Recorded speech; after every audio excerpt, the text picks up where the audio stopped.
Sunday, the 2nd of November 2024, Cape Town's infamous shot caller Mark Lifman, a property mogul and one of the city's most notorious figures, met a violent end in what appears to be a targeted hit.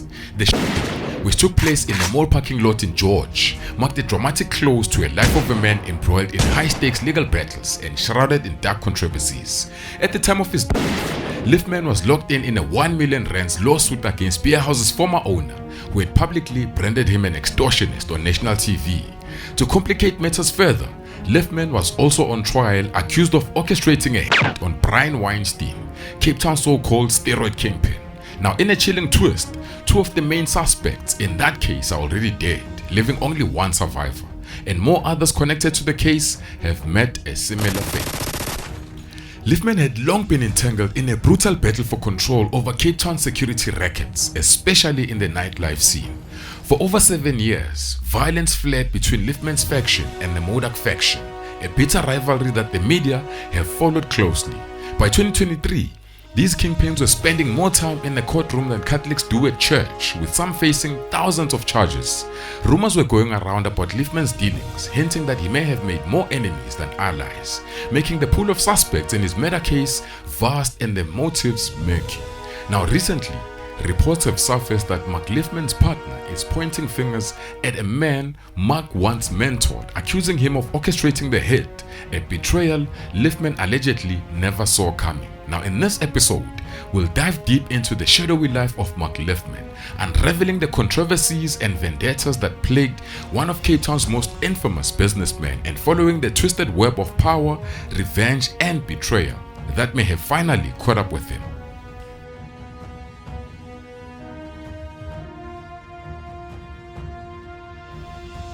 Mark Lifman carved out a vast empire stretching across property development, horse racing, nightclubs, taxi services, imports of clothes, and security companies amongst a few, with each venture tightening his grip on the city's pulse. But his name made headlines for all the wrong reasons. Constantly under fire, he faced accusations of extortions, gang involvement, with whispers of him and some underworld figures holding Cape Town's nightlife security scene in a chokehold.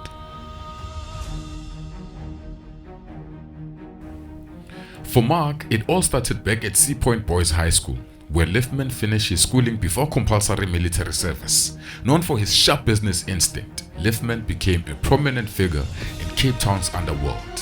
One Russian insider, Igor Rasul, once described him as a guy who turns everything he touches into profit. Now, outside of the scandals, Lifman amassed an impressive real estate portfolio, which he reported to own more than 70 properties across Cape Town, including a hotel in Sea Point. He was also a clothing importer, bringing in goods from China and selling them across the city. He even worked with NGOs, donating to charity and supporting the underprivileged. But beneath this charitable exterior, a darker reality was brewing. Lifman's ambitions knew no boundaries. He entered the horse racing scene, breeding some of South Africa's most coveted racehorses. The rewards were immense, fueling his wealth, but it also led him down a dangerous road. Now rumors of underworld connections began to surface. He ventured deeper into property development, partnering with notorious figures like Jerome Boysen. Then came the strip club. He owned one strip club with Yuri the Russian, who was a known shot caller in the Cape Town's criminal cycles. But Lifman's horse racing days soured when the jockey club banned him and Yuri for allegedly intimidating jockeys, which is typical in the underworld. His reach extended into Cape Town's nightclub scene, but with nightlife security came scrutiny. His security business associates frequently drew attention for ties to organized crime. Allegations of gang ties became a recurring thing, casting a deep shadow over his empire in a city that couldn't look away.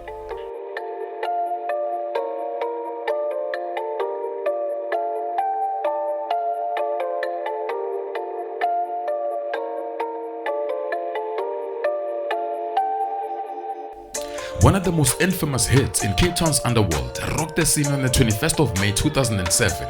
Yuri the Russian, who was a feared figure in the club and bouncer scene in Cape Town, who was as he drove his family home from a birthday dinner in Milnerton. Now Yuri, though a shot caller himself, worked alongside Cyril Beaker, now a man who had immense influence in the underworld. It was rumored that some people wanted Yuri and Beaker out of the way to take control of Cape Town's lucrative nightlife security. Now that night, Yuri was out celebrating with family, friends and associates, including Mark Lifman. Shortly after leaving the restaurant, Yuri's car was ambushed. He was hit around 20 times and his young daughter, only his wife survived, and no arrests were made for this brutal double.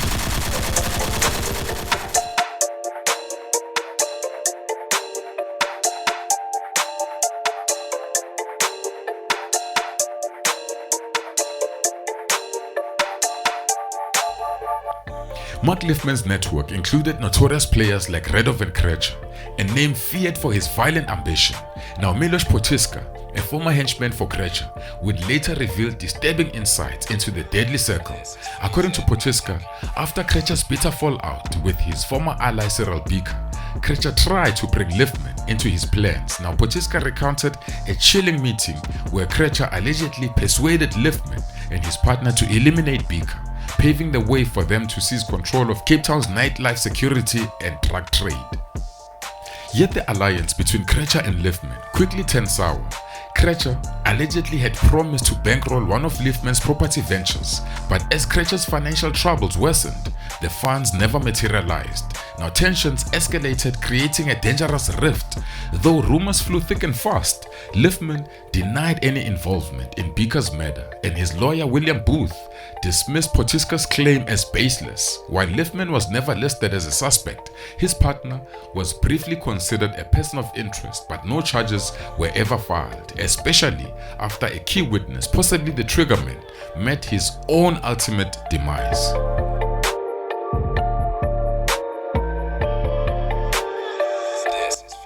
In Cape Town's gritty nightlife scene, protection fees are the price for survival, a brutal reality for businesses hoping to keep their doors open. Now Cyril Beaker, rumored to have been the ultimate power broker in this dark world, ruled the underbelly with an iron fist. Even after relocating to Gauteng, Beaker's right-hand man kept his Cape Town operation alive, while Beaker was pulling the strings from the shadows. Now their main rival, a northern suburb security group led by a man named Andre, who had his eyes set on Cape Town, though Beaker's grip was too strong for him to make a move. But everything changed when Beaker was assassinated. His death sent shockwaves through Cape Town's underworld, shifting the balance of power. Now seizing the opportunity, Andre co-founded Specialized Protection Services alongside Mark Lifman and Jerome Boysen, creating a security firm that swiftly dominated nightclub security across the city. Now this move blurred the lines between Mark Lifman's legitimate business and the shadowy underworld, drawing both suspicions and attention. Now according to reports, Beaker's death caused his former right-hand man to form an ally with Andre's crew, forming a new powerhouse in the nightclub security game. But this wasn't a smooth partnership. Tensions simmered beneath the surface, waiting to explode.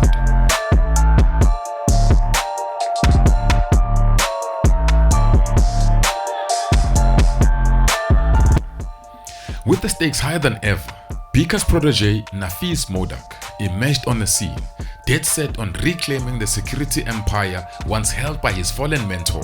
Now Modak's crew and Lifman's team quickly found themselves on the opposite sides of a fierce battle for dominance in Cape Town's nightclub security market. Adding to the chaos was another deadly player, Ralph Stanfield, leading his own faction in this ruthless turf war. With competing forces vying for control, the battle lines are drawn, setting Cape Town's nightlife ablaze with tension and violence.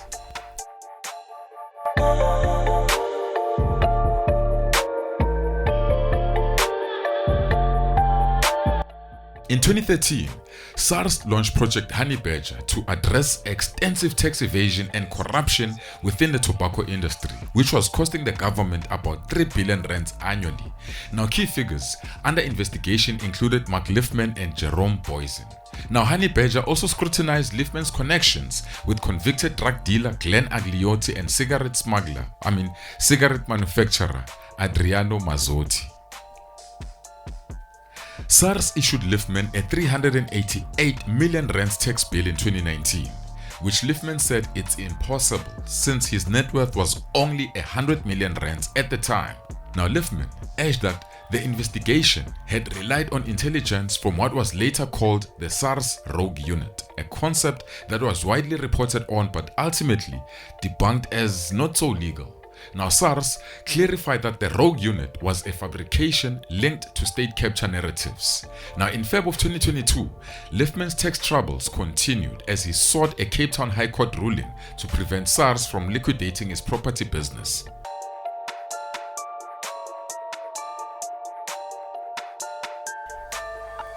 In a world where ambition often leads to betrayal, Brian Weinstein found himself entangled in a deadly power struggle that would seal his fate. Now the state's case paints a chilling picture, a bitter feud over lucrative property deals between Weinstein and Mark Lifman spiraled into a dark conspiracy, a plot to have Weinstein allegedly orchestrated with the aid of the notorious 27's gang.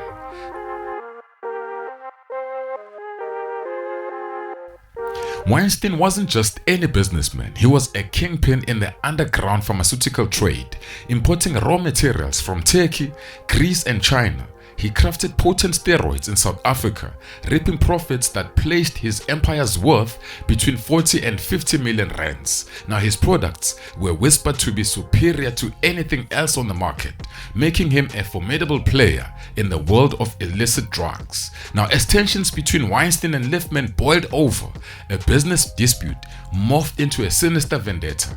Allegations emerged that Lifman, driven by envy and greed, plotted to eliminate Weinstein once and for all. What began as rivalry turned into a deadly scheme, one that would push both men to the edge in Cape Town's underworld.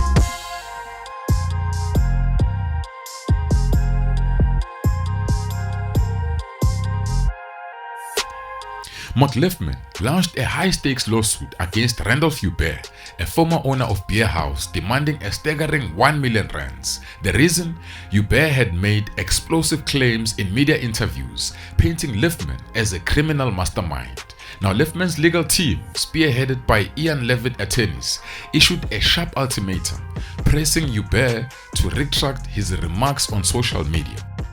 Now in court documents, Lifman alleged that Hubert's statements were deliberately crafted to smear his reputation, casting him as an extortionist. The stakes surged when Hubert, in an interview with investigative show Carte Blanche, accused Lifman of having his doorman Joe killed over protection fee dispute.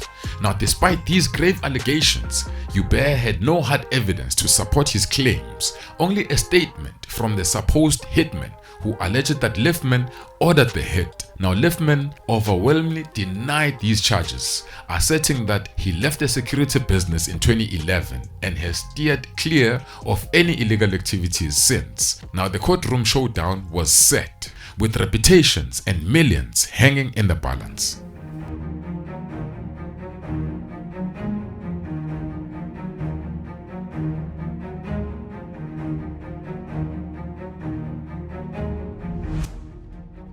On November 2nd, 2024, Mark Lifman was in George, reportedly for a quiet round of golf. Around 11:30 a.m., he was seen walking around alone in a mall parking lot, a rare sight for a man who almost always moves around with bodyguards. As he walked, Lifman was oblivious to the deadly threat closing in on him.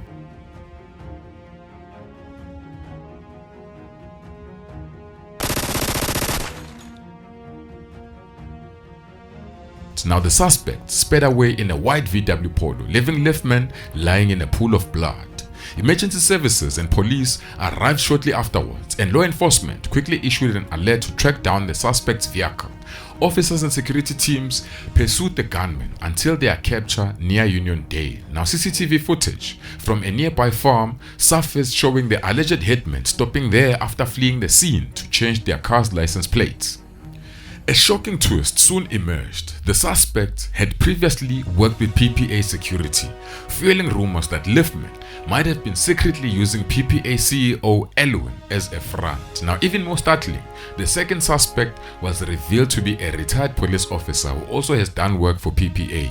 Now Jerome Poison has pointed a bold finger at Elwin Landman, the owner of PPA, claiming that he orchestrated the hit.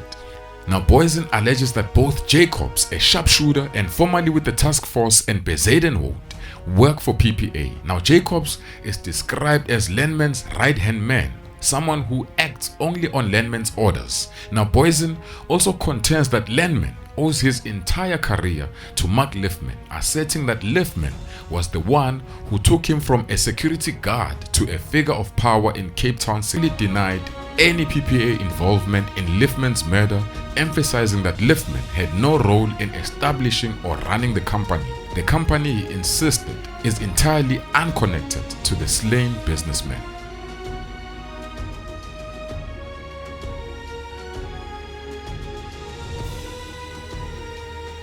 Guys, if you'd like to support the channel, you can join our memberships to get access to exclusive uncensored content. Yeah, it's only $20 a month, and if you want to cancel, you can cancel it at any time. Yeah, otherwise, please subscribe to the page, like the videos. It helps the channel reach more people, and thank you for watching.